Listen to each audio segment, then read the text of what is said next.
continue. So I'm going to spend most of this talk doing demos, so I'm going to have to lurk over there by the sound console and the computer.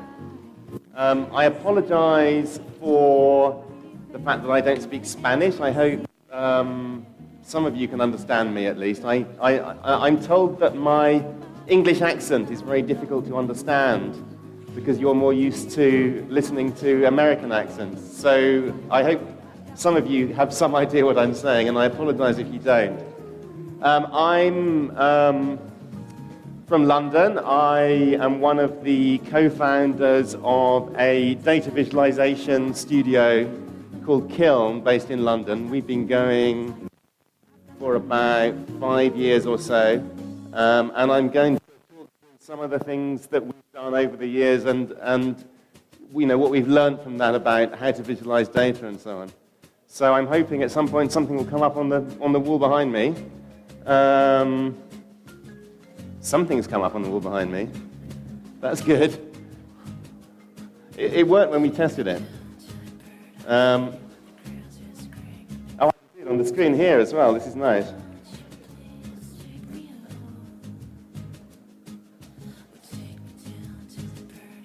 It looks even better on this screen, actually.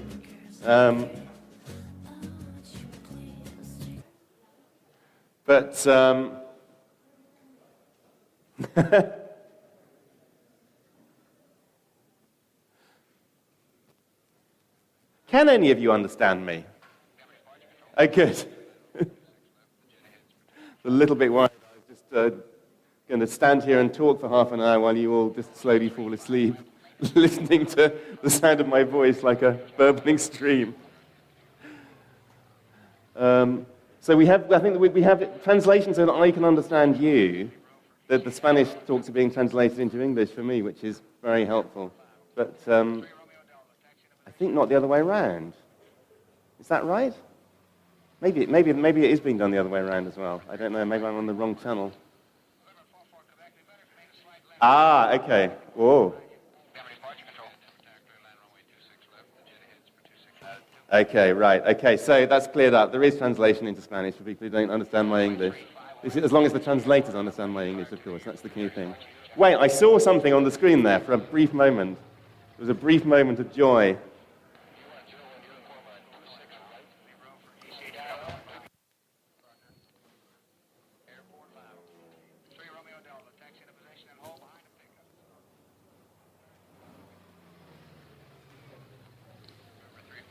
I won't join that scrum of people over there. There's already too many people. I'll steer well clear of it. So what can I tell you while we're waiting for this?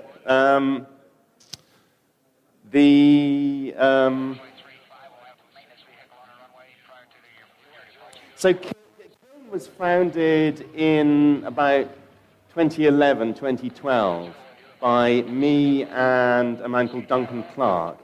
And Duncan's background is as a journalist. He worked for various publishers, and he worked for the Guardian newspaper in London on their environment desk. And he's also written books about the environment and that sort of thing. So he's quite an experienced journalist. My background is as a technologist, a mathematician, a web developer. And I also worked for the Guardian newspaper a very long time ago in 1998, 1999, when they were first launching an online version of the newspaper. And I helped to put together the first online version of the Guardian newspaper in 1998, 1999. So I've been involved in digital journalism for quite a while as well. Okay, here we are. So I have no idea what this means, but I got it off the DATAFEST website, and I gather it's the title of my talk. So whatever that means, that's what I'm going to be talking about, I think.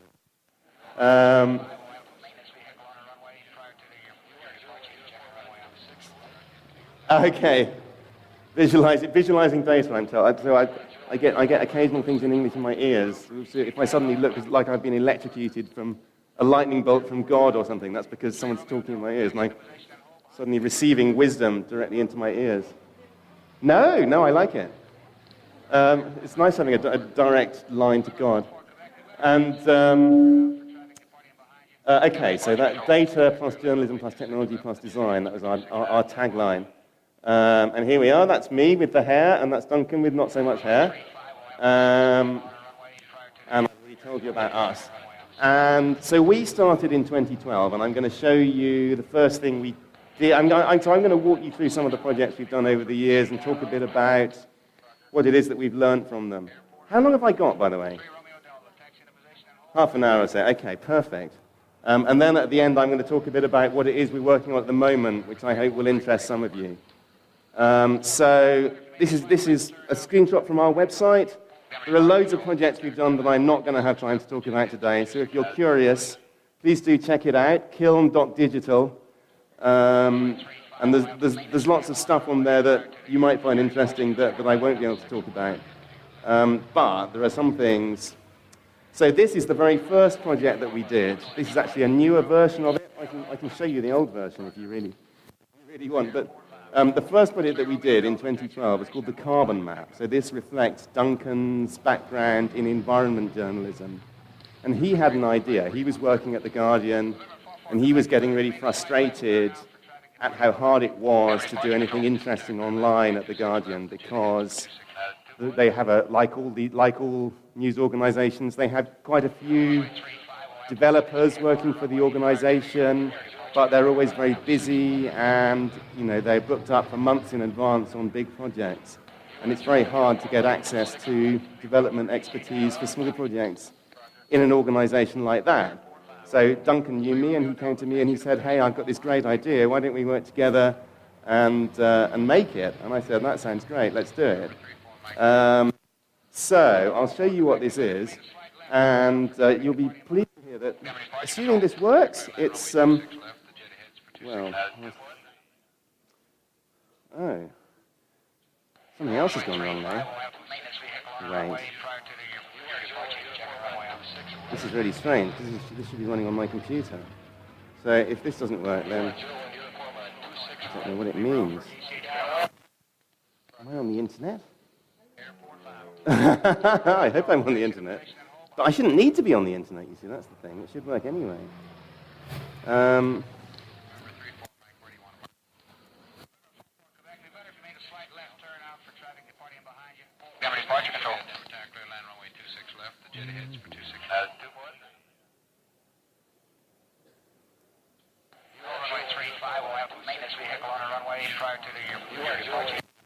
This one's working. I won't close that in case nothing else ever works again. Am I on the internet, though? How can I even tell? The screen resolution has gone so low that there isn't even room on the menu bar for a little thing. Oh, look, I am on the internet. Okay, this is loaded. Good. It's quite small, so I'll try and make it full screen.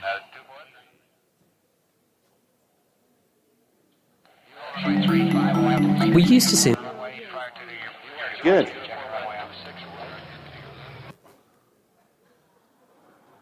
the world like this. Though if countries are recycling true area.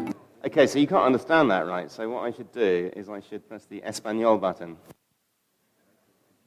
Oh no, now it's going to have to wait for an hour again. This is terrible. And this didn't work when I tested it. It's something to do with the network, I think.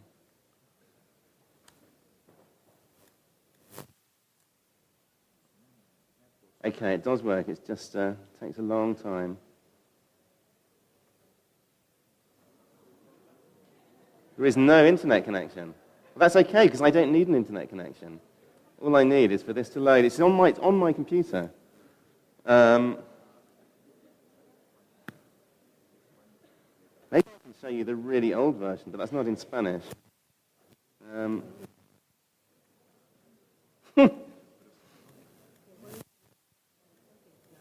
Yeah.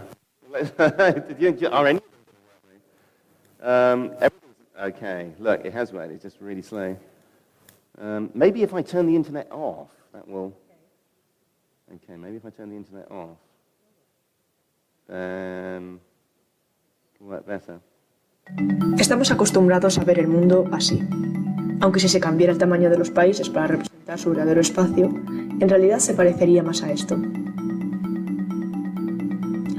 Pero el área es solamente una forma de mirar el mundo. Este mapa ofrece otras formas de observarlo, como dónde se sitúa la gente y dónde está el dinero. Sin embargo, este mapa es principalmente sobre el cambio climático.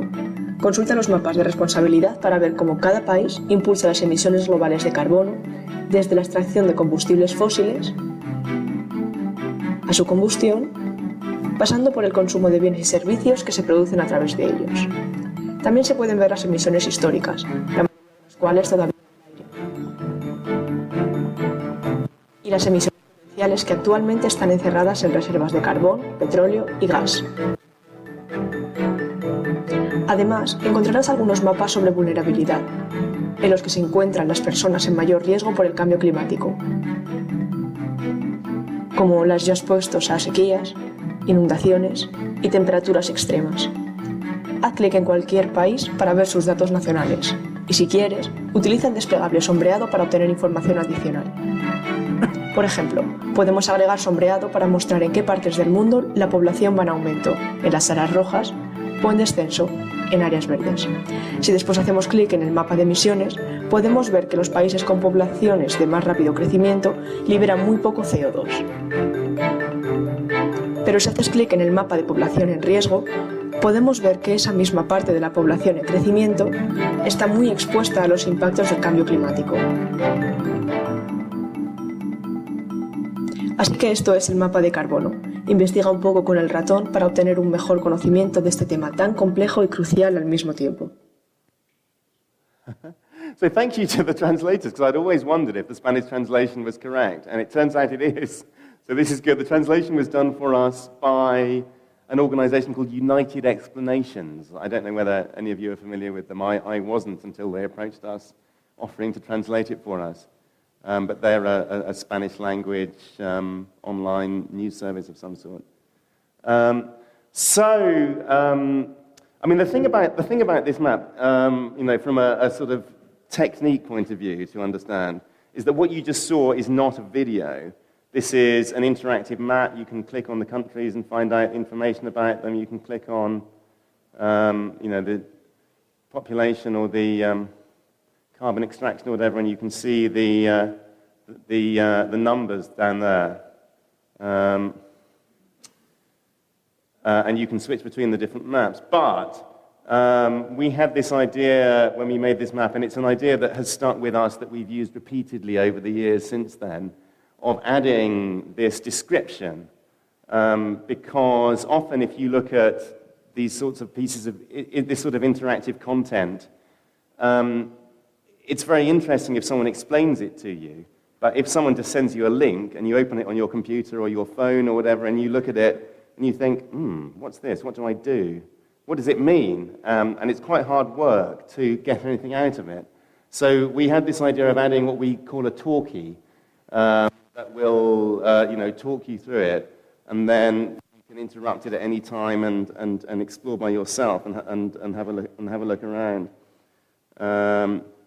Of course, it also has the advantage, which we didn't plan at the time, but has worked out very, very well, that it's relatively easy then to add soundtracks in other languages so that you can, we have this now thanks to volunteers that have translated it for us in Spanish, Portuguese, and Slovenian, which I don't understand at all, but they're very fond of little things over the letters, which is nice. And the other thing is that, as far as we know, this is the first time that anyone had made this sort of map online, this kind of animated, the technical term is a cartogram, a continuous area cartogram, a map where the sizes of the countries distort to represent the data that you're trying to show. And so I think the lesson there is that, you don't have to copy things that are already out there necessarily, and that's something that I'll come back to in a minute as well. But it's not particularly hard if you have an idea to do something quite new, because this whole area is still quite new and unexplored. And there are lots of techniques that have been used in various ways. This technique had been used in books and things over the years, but it had never really been used in this sort of animated online way, as far as I know, until we made this map. So I think now I've turned the internet off, everything is going to be great. So this is another project that we did that, again, I think, we took a slightly mad approach to it, which in its own way, I think, works quite well. So the story of this project is that an organization in Britain called Open Corporates, who are trying to collect an open data database of all the companies in the world. They're trying to create a big open database of companies. And they had got, through a crowdsourcing exercise, a lot of data. After the financial crisis, the American authorities required the big American banks to reveal information about their corporate structures. And this information was published in thousands of pages of documents. And Open Corporates did a crowdsourcing exercise and transcribed all this information and converted it into a database. And then they asked us to help them visualize it. So I wonder if this will work. That one won't, because that's on the internet. But maybe I have one. This is a bit risky, because I don't know if I have a local one. But I might.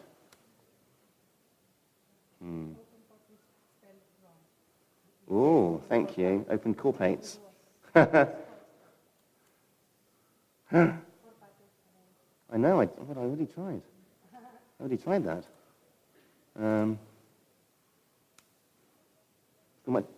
Aha, good.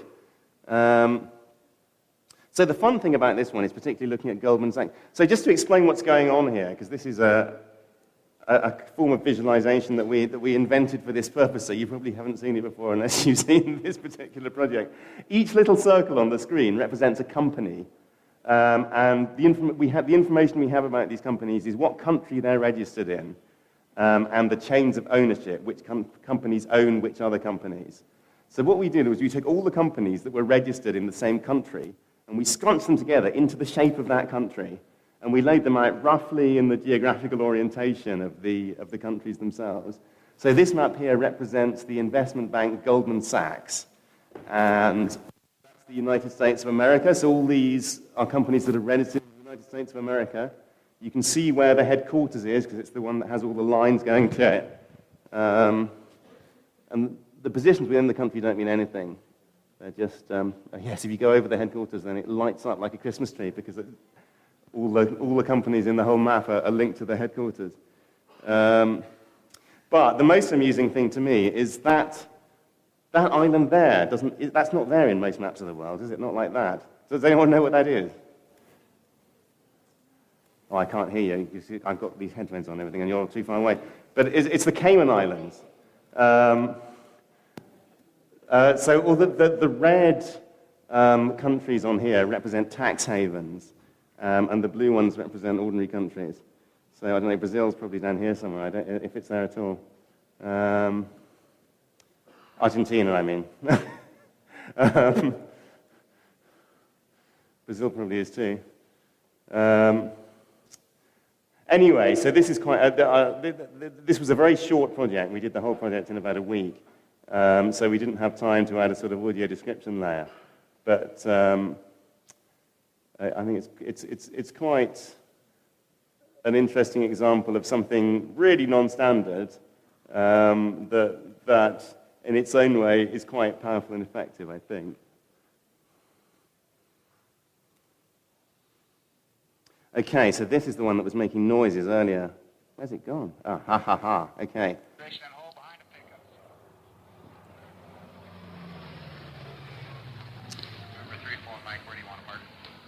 No.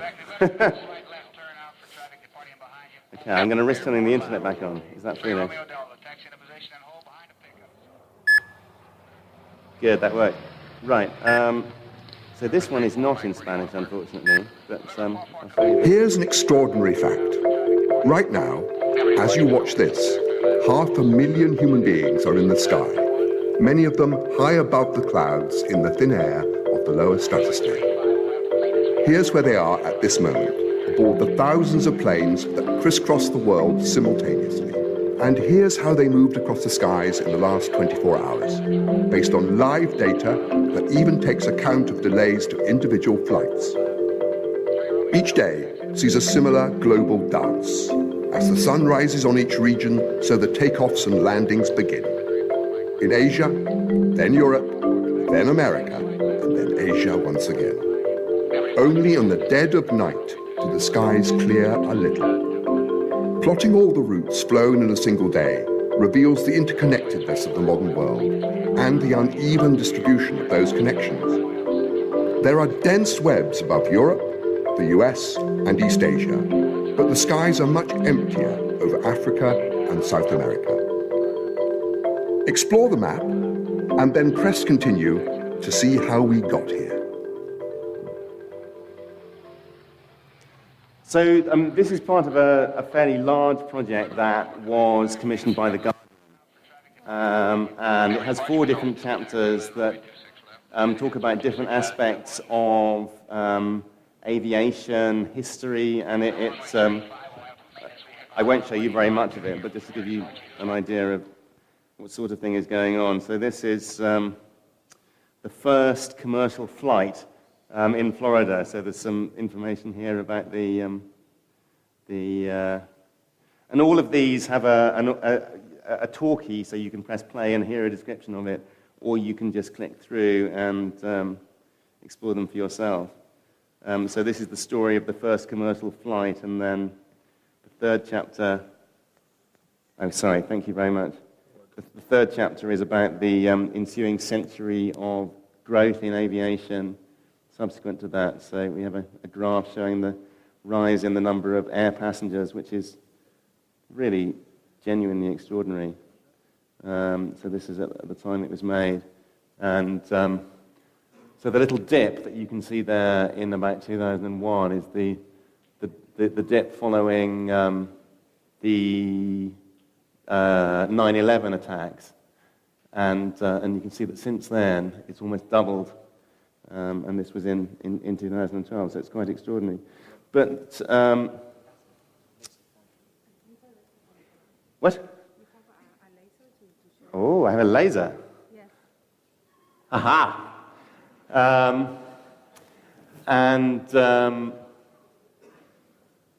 So anyway, I think the lesson that we learned from this one really is that although there's a lot of information here, and we spent months and months on this project, and it was quite a journalistic project, really. We collected a lot of information and sourced photographs, and we spent a lot of time on the journalistic side of it. But the thing that people tend to be most impressed by is just the map showing the raw data about the flights taking off and landing. At the time we launched it, it was using live data, so it was reflecting what was actually happening in the skies at the moment you were looking at it. We don't have access to that live data feed anymore, sadly, so this is a snapshot. So I think what we learned from that, I think, is that it's very powerful just to put the most impressive thing at the front, and that will grab people's attention, even if it's not the main point of the project, if it's not the thing that you spent the most time on. It's the thing that will get people interested and draw them in, and some of those people will then go on to read the rest of it.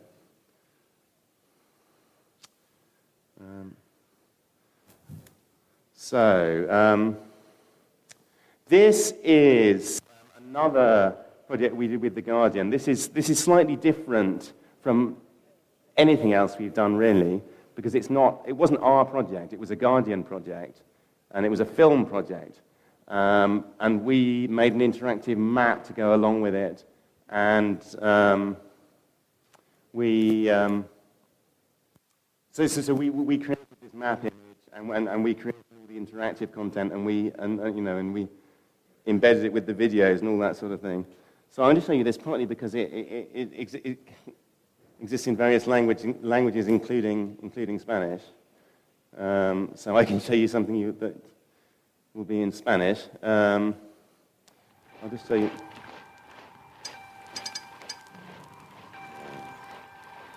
This war was different because it was immediately a world war. Global, almost from the very moment it started. It began in the decade before the First World War. Europe is a continent that is cosmopolitan, that shares a number of common values, which is facing in many respects common political challenges, the rise of social. I won't show you all of this because I'm a little bit short of time and it's on the internet if you want to see the whole thing. When Austria tried to invade and declared war on Serbia, the Russian mobilization kicked in, and Britain declared war on Germany because Germany violated the neutrality of Belgium. The domino effect. So what happens is at the end of each video, you notice that the background sounds continue to create this kind of impression of continuity as the video ends, and you land in a piece of interactive visualization of some sort. This is the map that we made that you can see in the background there, and then you can see the different countries entering the conflict one by one.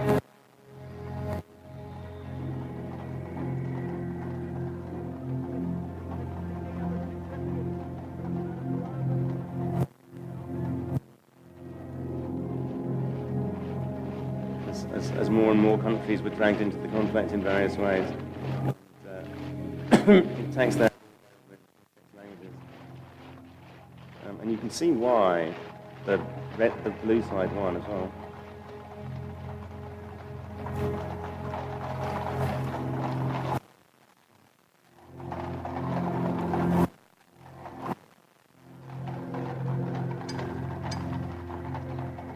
So I think the interesting thing here for us is that the kind of data visualization techniques that that we've been developing and that we've been using don't have to be used just for pure data projects.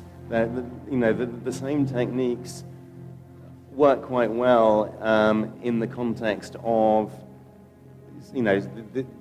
this is what I would call an interactive documentary. It's like a documentary film, and it uses film.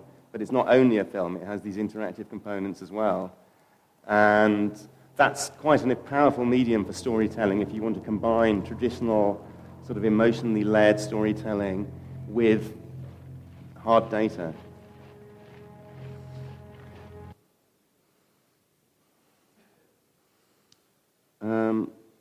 This is, how much time do I have? I might skip this one if I'm short of time. 6 minutes, right, I'm going to skip that one. And I'll quickly show you this last one, which is, this one is not available in Spanish, so if any of you would like to translate this into Spanish, that would be brilliant. And please come and talk to me or drop me an email or anything like that, because that would be absolutely great. This is a map that we launched this year. This is a recent project, and the data shows the movements of all the large commercial ships over the course of a single year, the year 2012. And so each dot represents a ship, and you can see them moving there. I'll play a little bit of the introduction. At any given moment, tens of thousands of giant cargo ships are moving around the world's oceans. These ships, some of which are more than a quarter of a mile long, are the heavy lifters of the global economy, shifting everything from metal ores and compressed gas to fresh fruit and plastic toys. This interactive map shows the movements of the world's commercial shipping fleet in 2012, based on hundreds of millions of individually recorded positions. Plotting all the raw positions at once shows the extraordinary extent of modern shipping's reach. Even without a background map, the world's coastlines are clearly defined, albeit with plenty of variation, from the buzz of activity in the East China Sea to the relative quiet of Somalia's piracy-afflicted waters. While ships can move freely through the open ocean, routes are predetermined closer to land, and especially in tight straits such as the dual carriageway of the English Channel. The most crucial shipping thoroughfares of all, though, are the I'll pause that there, but if you want to see any more of it, then shipmap.org is the address where the live version is. It will work better over a faster internet connection, but it should work eventually over a slow one. It uses a technology called WebGL. I mean, if any of you are interested in learning about WebGL, I'm doing a little workshop on introductory WebGL at 2 o'clock this afternoon in Classroom 2, I think. So please feel free to come along to that. Developers, if you're interested in learning something about that, if you've sort of heard about it and thought it might be useful, but don't know much about it. Anyway, so this is the most recent data visualization project that we've launched. But the thing that we're really working on at the moment is a software platform that I hope will be of interest to some people here, which essentially allows developers to create visualization templates and upload them into the system. And then other users, people who have data they want to visualize, can come in, upload their data, and attach it to a template and visualize their data using a template that someone's created. And we're hoping that people will be able to make their templates available for free or for a charge. And I'm just going to, with my last few minutes, I'm going to give you a short demonstration of that, if it works. So we're planning to launch it towards the end of this year. So this is very much a preliminary version that I'm going to show you here. Okay, so here it is, something works. So this is a list of my visualizations. Imagine that these gray rectangles had pretty thumbnails in. So I'm going to create a new visualization. So I choose the template that I want to use, so that one. And then I get my visualization up here, my data down here, so I can edit the data, I can upload new data. And I can upload data from Google spreadsheets or from an Excel file or whatever. And then in here, I can change the settings. So I can change the color of the dots. I can make them nice and pink. And I can change the background color, make it, I don't know, a bit darker.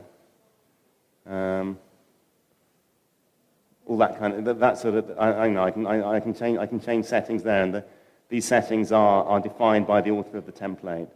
So it's whatever the template makes available to be changed.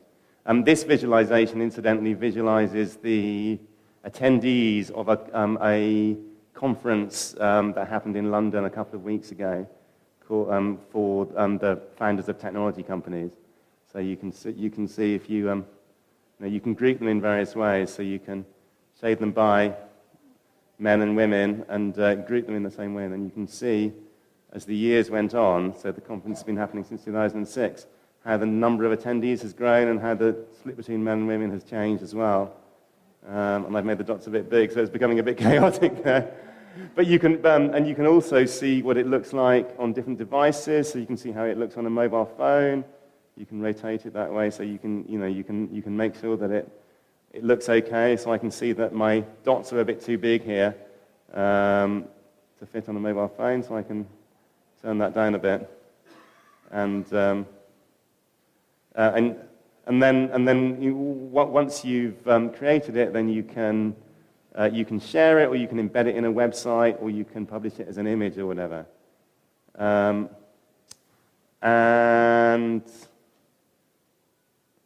And so the other thing that Flourish will let you do is create what we call presentations, which, so you think of it as being a bit like a PowerPoint presentation where you have a series of slides that show different views of a visualization. This is a visualization that we made for the Google News Lab of Google searches for migration into different countries.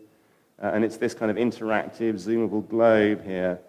And you can, this doesn't work yet, but you will be able to switch it between different states here and then press save there. And then that will snapshot that version of the slide. And as you switch between slides, then the globe will rotate and the arrows will come in and out, and it will animate smoothly and nicely to the next state. So you can create these beautiful animated presentations from your data visualization templates. And you'll also be able to export the presentation as a video. So, something that a lot of media organizations nowadays want to do is to make short videos for use on Facebook particularly, because Facebook video is massively popular. And the idea of this is that it will make it easy for you to export your, to create little videos of data visualizations that are suitable for sharing on Facebook or Twitter or whatever. So I think my time's probably up. Thank you very much for listening. Let me just